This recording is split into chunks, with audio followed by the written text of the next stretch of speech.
But speaking of surprises in this season, this game might have not gotten a lot of attention initially in the last pod, but I wanted to give these guys a shout out. I wanted to recap this game, regardless of how it does on YouTube in the individual segment thing, because this team was a little engine that could.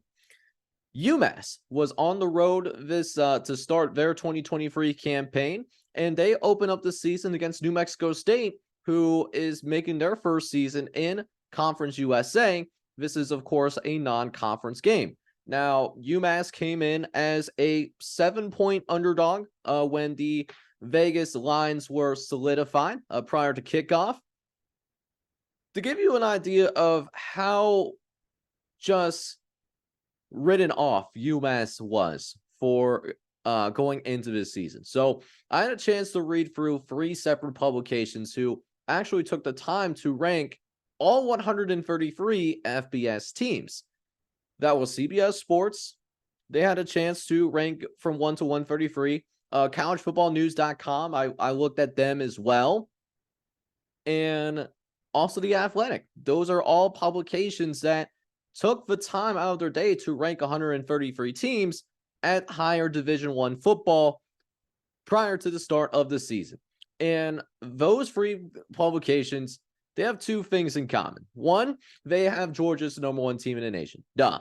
But more importantly to this recap, UMass was dead last in all 3 publications. They were ranked 133 in the country. And you'll see the score here. UMass won 41-30.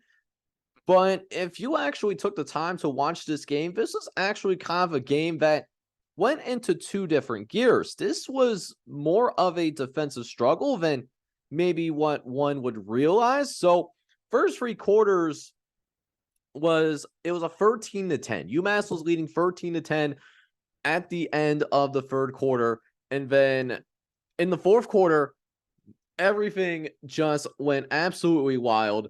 UMass outscored New Mexico State 28-20. So there were 48 points scored in the 4th quarter. And for context, the over-under for this game was at 44.5. So that over was met in 1 quarter alone.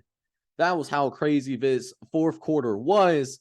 UMass was able to prevail, and this is a massive deal for the Minutemen as well. Why? Because this is the first time that they've opened up the season with a win against an FBS opponent as well since 1984. It's been 40 years since the last time that UMass opened the season with an FBS win.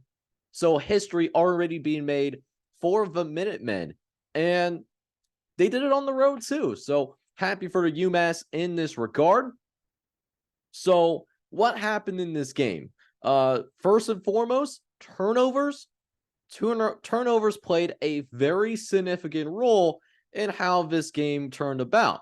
UMass in this case took very good care of the football. They did not turn the ball over one single time.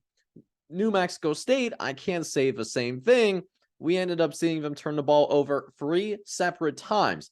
We got a fumble loss and then 2 interceptions thrown by their quarterback as well. He still managed to throw for 3 touchdowns, but that's besides the point. So the turnover margin was a major player in this upset for this week. The biggest upset by Vegas standards that we saw in week number 0. And what's also crazy is that New Mexico State, they probably should have won this game. They outgained UMass 470 to 389. They had more first downs, 22-17.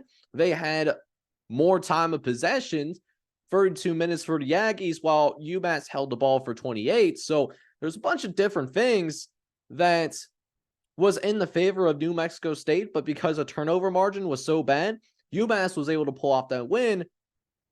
And that's a big reason for that. Now, one caveat in all of this is that UMass, they do have a new quarterback. This quarterback, Tyshawn Poe. I'm not going to say his full name because I already know that I am going to butcher it. I'm going to butcher it extremely badly.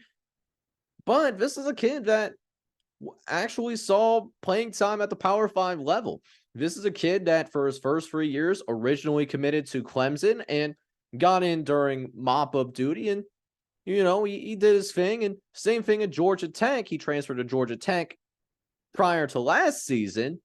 It was the same thing, was getting mop-up duty. So this is the first time since 2018 that this kid had a chance to actually start, and he made the most of that opportunity. He ended up with nearly 300 yards of total offense. Again, took really good care of the football. Nearly 300 yards of total offense. Has a rushing touchdown too. So you really love to see that. Now, all things considered, you guys see what's happening with who's playing who next week. UMass has to go on the road to take on Auburn. Do I think UMass is going to be able to beat Auburn? Probably not. That if UMass is able to beat Auburn, that would be an upset of monumental purposes. ESPN would be sending that notification before, like, right as the final happens. And there would probably be ESPN notifications about this specific game if it was even remotely close, right? So, but I did want to take the chance to shout out UMass here because, listen, UMass was a consensus team that was ranked at the very bottom, considered a very worst team in the country, and they shocked New Mexico State on the road too. So I'm not going to sit here and tell you that this is going to be a bowl team by any means. I don't think that at all. I don't want you guys to get that kind of impression. But at the same time, UMass is going to have a more dynamic offense this season, I think. This is a team that only averaged 12 points a game last year. And their offense, I had a chance to watch some of this game, and it's actually a pretty fun offense to watch. So keep an eye on the UMass Minutemen. They might not make a bowl game, but they're going to be a more exciting team to watch, though.